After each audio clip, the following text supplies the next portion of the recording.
church having sexual assault insurance is not so the person who committed the sexual assault doesn't get caught. The insurance is to protect the church, not like the person who committed the act. I looked at several websites who offer sexual assault insurance for organizations. First website is this one, Ministry Insured. And they make sure to say on their website, it is important to clarify that this type of insurance policy is intended to shield the organization itself and does not provide any form of protection or coverage for individuals found guilty of abuse or misconduct behavior. Policy is specifically tailored to mitigate the organization's exposure to legal claims, damages, and associated expenses, thereby safeguarding its financial stability and preserving its reputation. So it's basically to cover the church's financial losses that's gonna happen because of the case. Covers the financial losses, preserves its reputation. Here's another quote from this website that I thought was interesting. Abuse and molestation insurance coverage provides for the cost of defense regardless of whether the allegations are true or false. There is no other insurance policy or coverage that will protect an organization when a lawsuit for sexual misconduct is brought against it. They really said regardless of if you did it or not, the church will always be protected.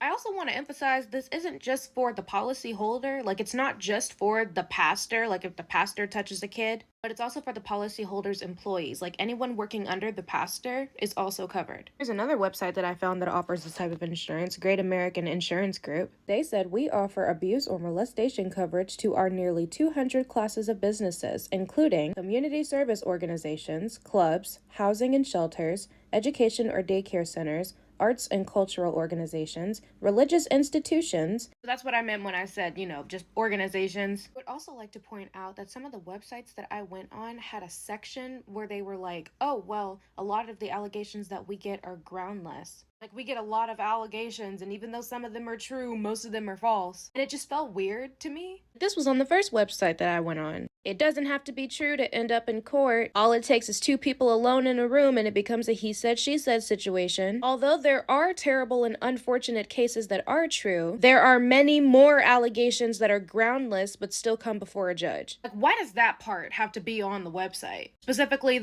although there are cases that are true, many more of them are groundless. I get that false allegations happen. They do. I just think it's weird to add that part in there. The whole thing just gives me the fucking ick. Because why are you worried more about protecting the church, protecting the organization?